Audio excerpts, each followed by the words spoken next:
Seguimos falando sobre o ataque americano, ataque militar americano, à Venezuela no final de semana. Em reunião de emergência, o Conselho de Segurança da ONU disse que foi uma ação que não respeitou regras internacionais. Estados Unidos invadiram Caracas, capturaram Nicolás Maduro e a justiça agora americana vai julgar o ex-presidente da Venezuela. São acusações criminais por Maduro comandar o tráfico de drogas. Por outro lado, Maduro disse, hoje em audiência que é inocente. Mas tem a questão também, uma questão importante, que é o petróleo venezuelano. E sobre o assunto eu vou conversar agora então com o Vitélio Brustolin, professor de Relações Internacionais da Universidade Federal Fluminense, também pesquisador de Harvard. Muito bem-vindo, boa noite, Vitélio. Obrigado, Simone. Boa noite a você e a todos. Vamos lá, sobre essa ofensiva militar, repercussão que a gente tem acompanhado, a captura do ditador, Argentina, Paraguai, Chile, a favor da ação, Brasil, China, Rússia, contra. As consequências desse ataque americano para a América Latina, você acredita que isso vai avançar, vai escalar mais? Porque hoje a gente já tem aí, já viu, o Trump falando em relação à Colômbia. Olha, Simone, a Colômbia tem eleições agora em maio. O Petro está mal avaliado, provavelmente a direita vai ganhar na Colômbia. Inclusive, isso foi mencionado pelo Marco Rubio recentemente. Pode avançar mais? Vai ter consequências sobre Cuba, né? O Trump também falou sobre isso a bordo do avião presidencial Air Force One.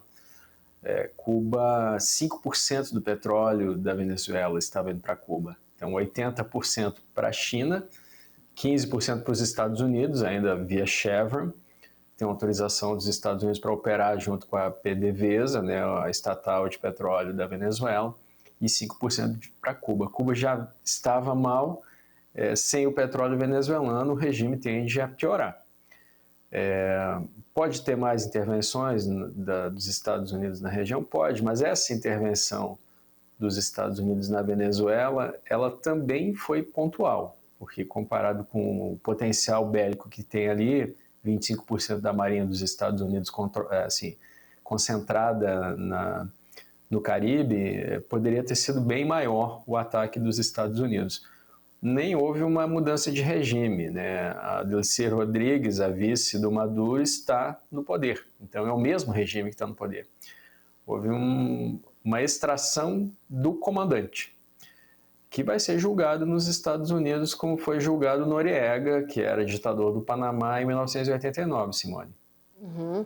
Agora, hoje a gente viu a vice-presidente da Venezuela assumindo. Você acredita que ela pode se aliar aos Estados Unidos? Porque anteriormente ela falou que eles não vão ser colônia, mas diante desse interesse também pelo petróleo venezuelano, você acredita que a vice-presidente, não mudou o regime, mas a vice-presidente assumindo lá, ela vai intensificar aí em relação a aceitar, enfim, o que os americanos quiserem em relação, quando falam no petróleo, que o Trump já falou, em relação ao petróleo venezuelano, colocar as empresas petrolíferas para lá, atraindo investimentos. Como é que você avalia? Bom, a Delcy Rodrigues é a vice-presidente da Venezuela ilegítima, porque a chapa dela perdeu as eleições de 2023, conforme demonstram as atas que estão com a Organização dos Estados Americanos, entregues pelo Centro Carter, perdeu por 67% dos votos, então ela é uma vice-presidente ilegítima, e ela também é a vice-presidente do regime, que é um regime sustentado pelas Forças Armadas. Tem aí 2.000 generais sustentando esse regime, que está aí há mais de 2 décadas e meia no poder. Então o regime é imposto pela mão de ferro dos militares sobre a população venezuelana. E aqui eu quero lembrar que a Venezuela é um país que tem 28 milhões de habitantes e 8 milhões de refugiados. Se ela vai negociar com os Estados Unidos, ela vai. Inclusive o Maduro já tinha oferecido. Na verdade, os Estados Unidos teriam acesso a esse petróleo mesmo com o Maduro no poder. E isso quem falou foi o Trump, primeiro, que o Maduro ofereceu tudo para ficar no poder, o petróleo e o ouro. E depois o Maduro, no final do ano passado, agora em dezembro, há poucos dias, disse que estava disposto sim a negociar com os Estados Unidos. A Delcy Rodrigues já teve reuniões com os Estados Unidos quando esteve no Catar, Ela também era a ministra dos hidrocarbonetos, então responsável pelo petróleo, pelo gás natural da Venezuela, e ela ajudou, inclusive, a fechar acordos com a Chevron, uma companhia dos Estados Unidos. Tem outras companhias que estão acionando já a Venezuela há muitos anos na justiça porque foram prejudicados na nacionalização dos hidrocarbonetos lá em 2006, 2007, no governo Chávez. Essas companhias são a ExxonMobil e a ConocoPhillips, Simone. Pois é, Vitélio, invadir, destituir um presidente. A ONU disse que a ação não respeitou regras internacionais, né? O Congresso também não foi consultado. Isso pode abrir precedentes para outras nações tão poderosas quanto os Estados Unidos? Essa é uma boa pergunta.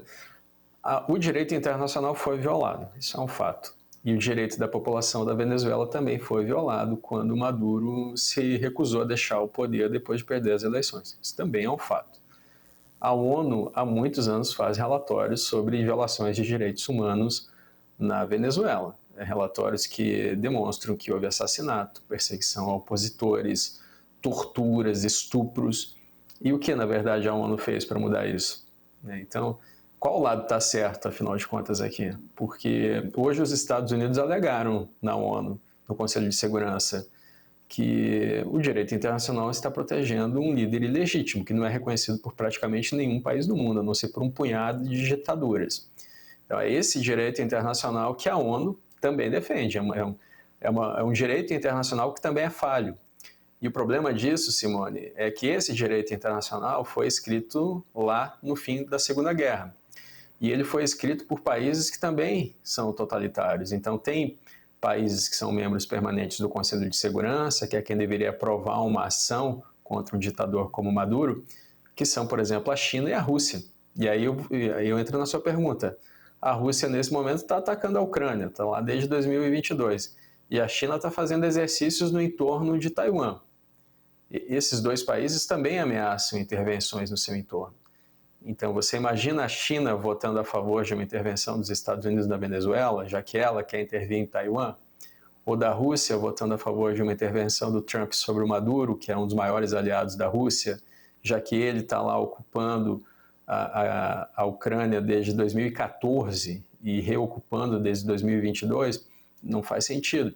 É um direito internacional feito para não intervir, mesmo quando os regimes oprimem a própria população, Simone. Hoje, os maiores riscos do mundo, né? Divulgado esse relatório pela Eurasia Group, né? A ação do Trump como principal risco, Vitélio, impactando aí a ordem global, segundo o levantamento, né? Eles falam da reinterpretação da doutrina Monroe, né? Por Trump, onde ele afirma essa primazia dos Estados Unidos sobre o hemisfério ocidental. A gente até colocou aqui, vamos ver se a gente tem a imagem, né, gente, para colocar a Casa Branca colocando a foto de Donald Trump e com aquela frase, né? Esse é o nosso hemisfério, o hemisfério ocidental é onde vivemos e não vamos permitir que uma base de operações para adversários, né, Vitélio? Vimos também as ações militares na Venezuela, o foco da guerra na Europa também deve mudar as trincheiras aí em relação à Ucrânia para uma guerra híbrida, isso tudo no relatório da Eurasia, né, entre Rússia e a OTAN, risco geopolítico causado pelas incertezas para as economias do mundo. Enfim, a gente vê tudo isso colocado, essas incertezas, você acredita que agora só avançam, né, e gerando, né, essa preocupação para o mundo, para as economias de países como o Brasil, por exemplo? Não há dúvida que as incertezas avançam. O problema não é só o Trump intervir na Venezuela, ele ameaçar ocupar a Groenlândia, por exemplo, que pertence à Dinamarca, ou constantemente dizer que o Canadá vai se tornar o 51º estado dos Estados Unidos.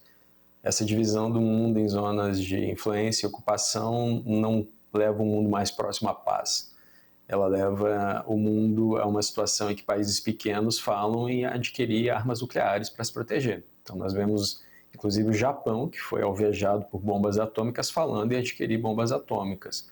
Nós vemos a Coreia do Sul, para se defender da Coreia do Norte e da China, a Polônia, a própria Alemanha está tendo um debate público agora sobre adquirir armas nucleares.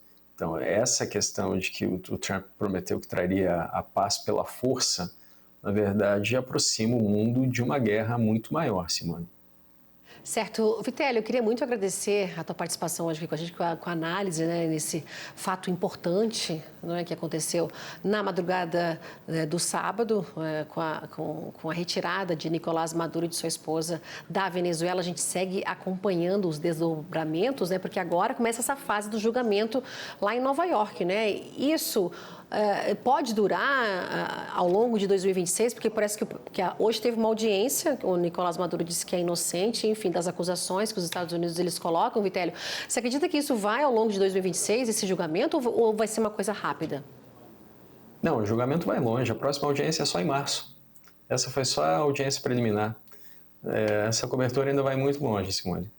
Certo. Muito obrigada pela análise aqui com a gente, viu, Vitélio? E até uma próxima oportunidade. Uma boa noite. Obrigado pelo convite. Boa noite a todos. Boa noite. Tchau, tchau.